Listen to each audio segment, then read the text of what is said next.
Olá, terceiro ano! Vamos dar início à nossa aula de Educação Física e Aprendizagem Criativa.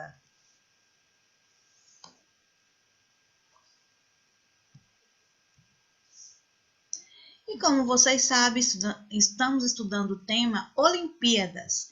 E hoje, como subtemas, vamos ver um pouquinho da história da tocha olímpica e também falar um pouco mais sobre as Olimpíadas de Inverno. Onde elas surgiram, em que ano e como é que elas acontecem. Vamos iniciar pela tocha olímpica, esse símbolo representativo de toda a Olimpíada.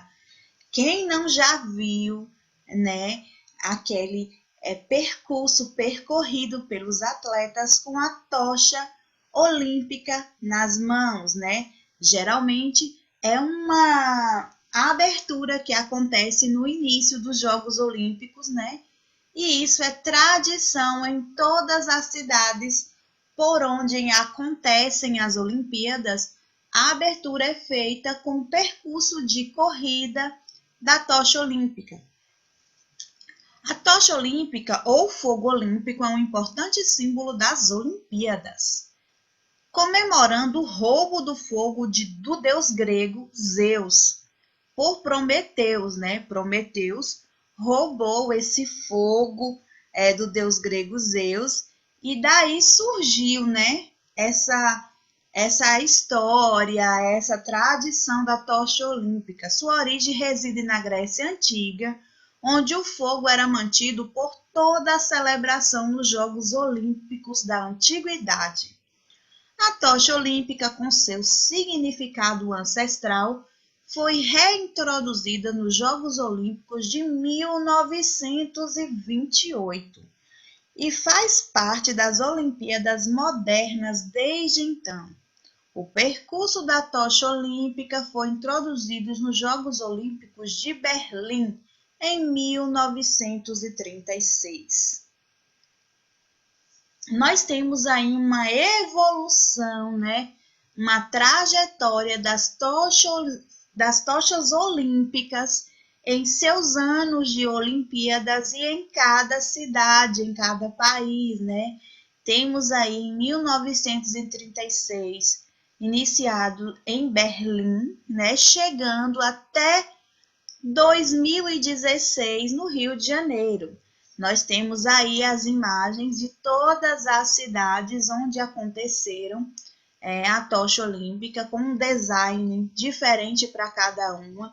Elas foram se modificando, né, com o passar dos anos, até chegar nessa daí que vocês estão vendo, que foi a última tocha olímpica do ano de 2016. Lembrando que esse ano aconteceria a Olimpíada em Tóquio, né? Lá no Japão, né? Mas por conta da situação em que estamos vivendo, né? Elas foram canceladas e não aconteceu ainda, né? Vamos ver o que surgirá mais para frente. E vamos falar um pouquinho sobre as Olimpíadas de Inverno. Essas Olimpíadas, elas não são tão visualizadas e conhecidas aqui no nosso país, como em outros países afora, né? Mas são Olimpíadas que acontecem também a cada 4 anos e existem grandes modalidades e diferentes modalidades de jogos que acontecem no inverno, no frio, na neve, no gelo, né? Então vamos ver como surgiu. Em 1924, os primeiros Jogos Olímpicos de Inverno, eles surgiram neste ano. Foi em 25 de janeiro de 1924.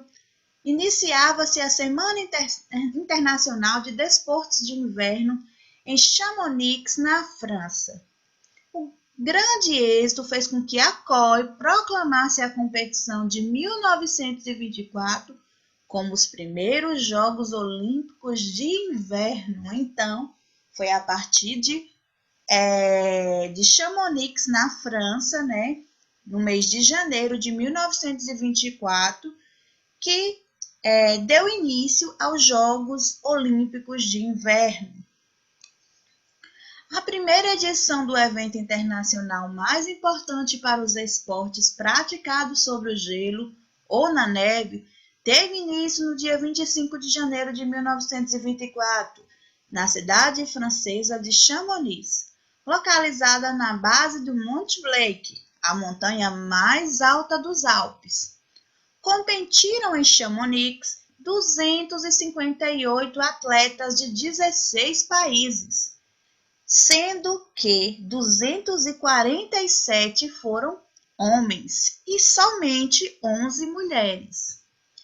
Entre as modalidades disputadas esteve o hóquei no gelo, que já havia estreado nos Jogos Olímpicos de Verão de 1920 na Antuérpia.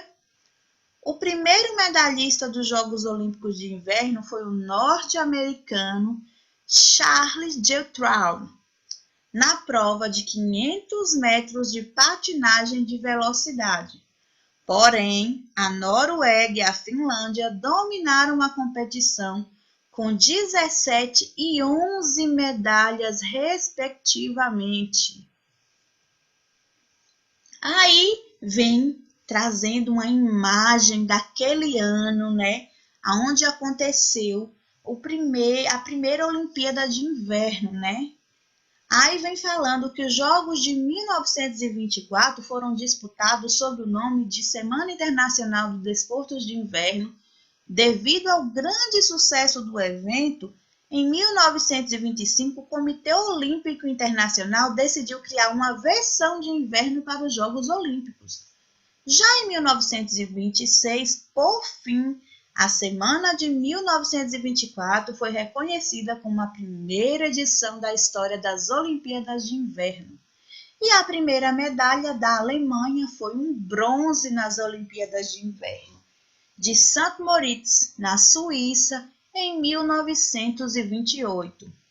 Nos Jogos de 1936, disputados na cidade alemã de Garmisch-Partenkirchen, o país conquistou 3 medalhas de ouro e 3 de prata, competindo com a bandeira nazista, perdendo apenas para a Noruega no número de medalhas.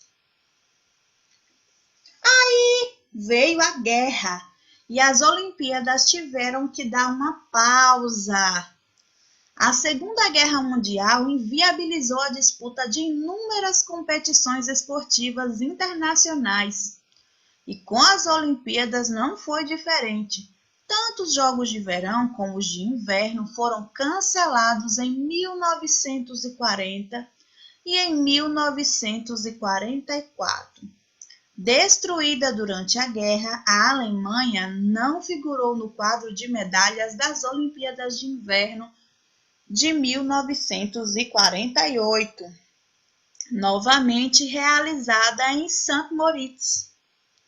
Os Jogos de Inverno foram realizados no mesmo ano das Olimpíadas de Verão até o ano de 1992, em Albertville, na França. A partir das Olimpíadas de 1994, em Lillehammer, na Noruega, os Jogos de Inverno passaram a ser disputados nos anos pares, não coincidentes com os Jogos de Verão, ou seja, os Jogos de Verão aconteciam em um ano e no outro ano aconteciam os Jogos de Inverno. E o Brasil? Como é que o Brasil fica em relação aos Jogos de Inverno?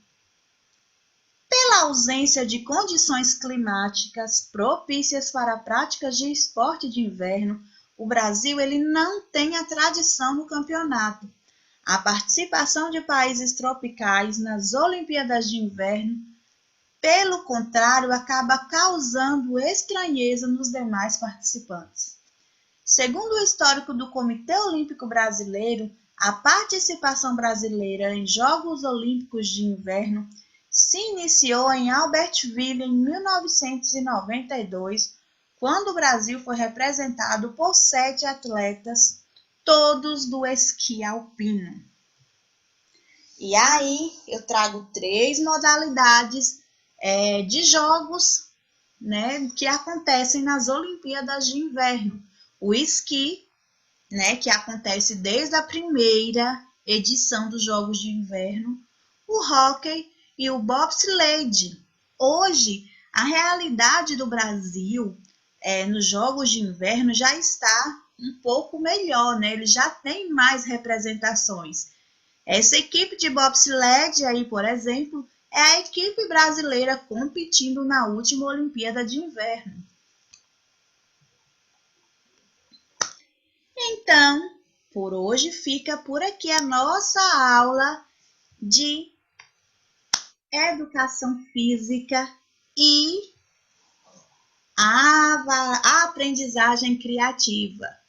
Na próxima aula, vamos falar um pouco mais sobre cada modalidade.